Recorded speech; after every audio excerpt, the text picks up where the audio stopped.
Is there anything useful that relies on 0 to the 0th power being 1? Okay, let's have a look. So here's the deal. If we agree that 0 to the 0th power is equal to 1, then in some situations, maybe some formulas will work out much better. And when we do that, that's called taking a convention. Because in those situations, we can all agree that this is true.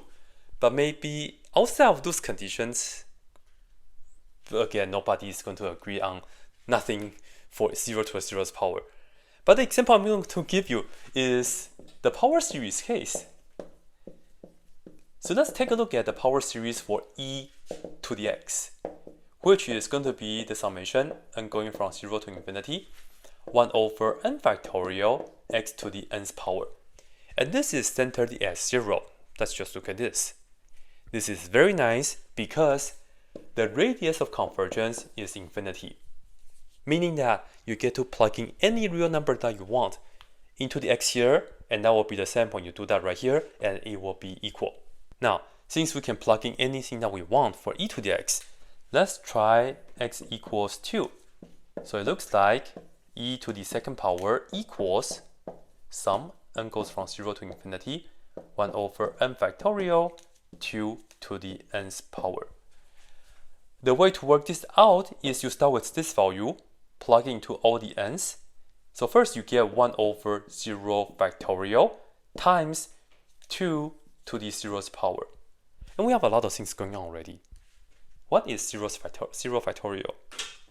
Well, 0 factorial is equal to 1. I do have a video on that. You guys can go check that out. Also, what's 2 to the 0th power? That's also equal to 1. Yeah, very nice, huh? So it seems that sometimes if you divide things to be 1, our life will be so much easier. True that, I agree. But let's continue.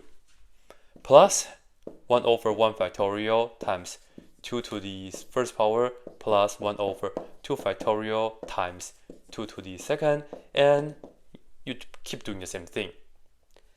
The advantage of using this is that the left-hand side, you kind of don't know what the value is unless you look at there is 2.78. Square that is manageable, but that is irrational.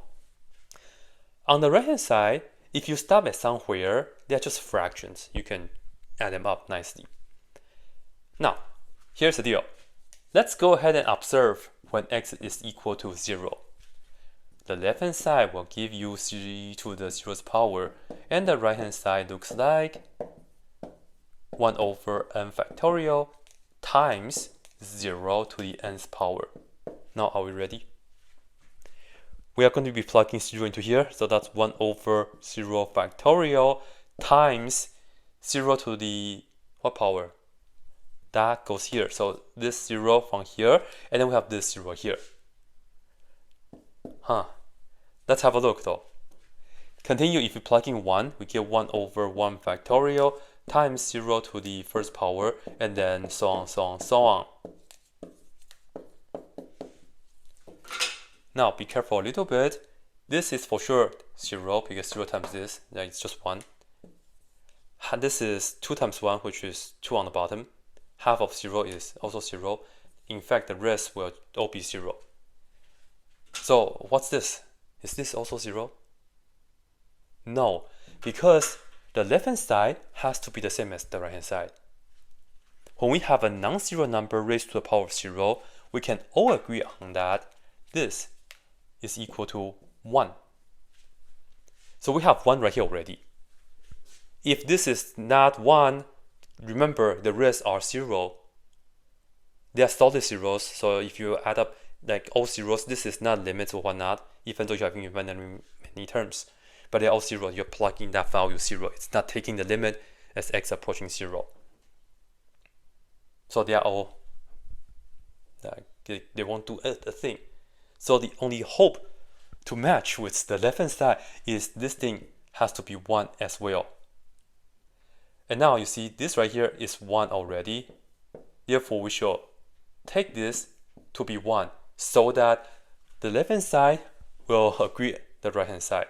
Even though nobody ever computes the 0th power with the power series, but here is an example why 0 to the 0th power is useful. Yeah, that's it.